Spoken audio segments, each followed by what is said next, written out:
with personal narrative for writing.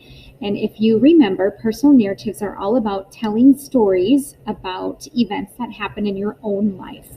For today's lesson, you will need your writing folder and a pencil. So if you don't have those materials, pause the video and come right back. So this week, we are going to continue to hear about personal narratives, and here is what we have learned so far. We have learned that they tell a true story from the author's own life. They are about a memory, and they often include sensory details that help the reader see, hear, smell, taste, and feel what is happening. So you've heard lots of samples of personal narratives, and today we are again going to read from this book called Child Times, written by Eloise Greenfield and Leslie Jones Little. Now remember, this is a 3-generation memoir where we are hearing from 3 different women, and again today we are going to hear from the eldest, Patty Ridley Jones, as she tells about the personal narrative John and the Snake. Now remember, this is happening, this is from her childhood about 140 years ago, so keep that in mind. And as you listen to this story, John and the Snake, today, I invite you to imagine what's happening as you listen. So use that visualizing strategy. So here it is, John and the Snake. A terrible thing happened to my brother John in the schoolyard one day. He and his friends were running and playing in the deep grass, and John said to his friends, "I bet you can't throw me down." Well, they jumped up on him and they threw him down, and they were holding him down there, and all of a sudden he felt this sharp pain in his wrist. John said, "Get off me! Somebody stuck me with a pin." They said, "No, we didn't." But John felt it again. Then one of the boys saw this old snake wriggling through the grass, trying to get away. It was one of those poisonous snakes, too, a moccasin, and the boys ran after it and killed it with some sticks. Then they rushed John into school to tell Mr. Highsmith. Mr. Highsmith took his handkerchief and tied it tight around John's arm, right up above his elbow, so the poison wouldn't go to his heart, and he chewed some tobacco and laid it to John's wrist. Then John and some of his friends went to the mill to get Papa. Papa was so worried. He did everything he could think of to do. First, he put some alcohol on it, and then somebody told him to cut open a black chicken and put that to it. So he did that as soon as they got home. Then he went out to the country and he got the snake doctor. That snake doctor knew what he was doing all right. He put this special kind of tea on the stove to brew, and he sent my sister Mary to the store to get 3 plugs of tobacco to cut up in it. And as soon as it was ready, he gave a cup of it to John. Well, that tea didn't stay in his stomach a hot minute. It came right back up, and it was as yellow as the yellow of an egg. Mama turned her head away and she said, "Oh, mister, you ain't doing my child a bit of good."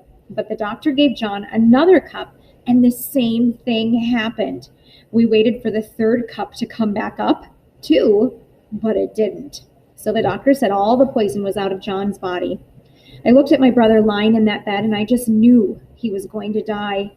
He looked so weak and sick, and his hand had swelled up so it looked like his fingers were about to split open. We sat up with him all night, all of us, his friends too. The room was full of school children trying to stay awake and watch John, and in the morning, he was better.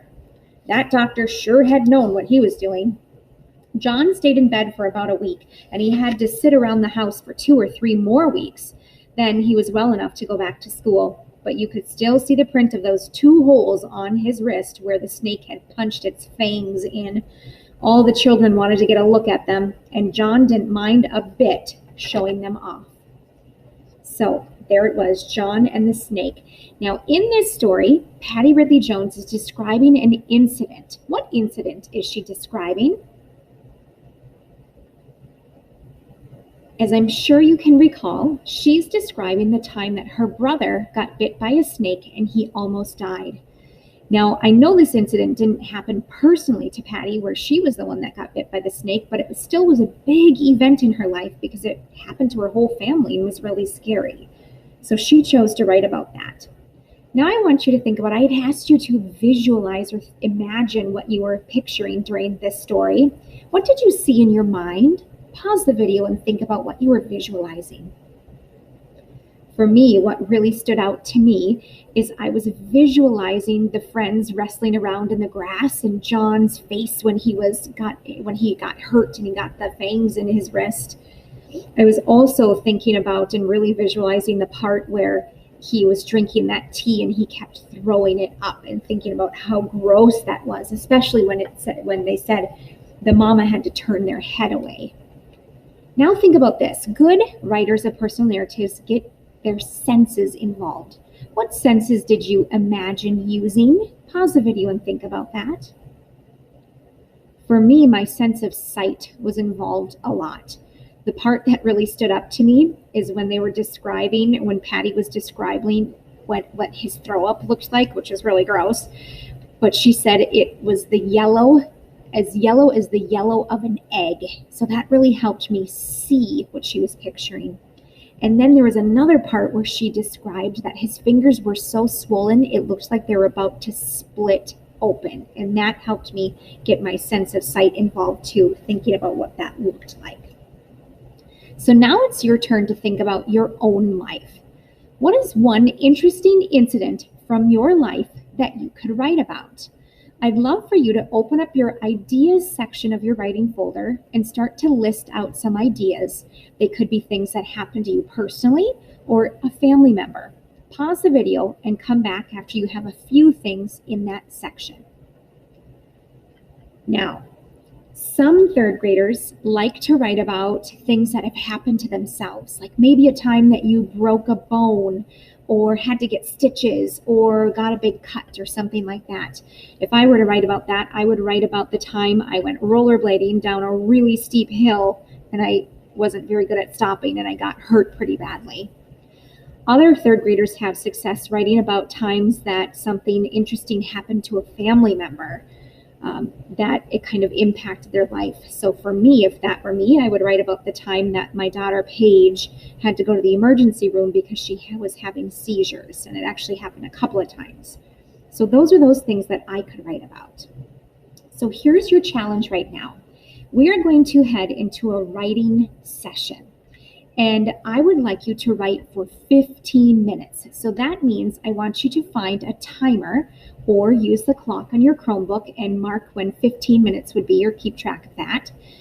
And I want to challenge you to write about an interesting incident from your own life. It could be something that happened to you or a family member. You also have a choice of working on a personal narrative you started earlier. So if there's another piece in your section or your free write section that you'd like to continue on, you could do that. Or you could start a new personal narrative about anything from your own life. Now, after you've finished with your personal narrative, and if you still have time on your 15 minutes, I want you to write about anything else that interests you. So for this writing stamina session, please open up the free write section of your writing folder, set a timer for 15 minutes if you've got one, or watch the clock and start writing. When you're done with 15 minutes, move on to the next item in the Schoology folder because your teacher wants to see your work. So you will take a picture of your writing, and then you will use the next item in the Schoology folder, the assignment, to upload a picture of your writing. You've got this.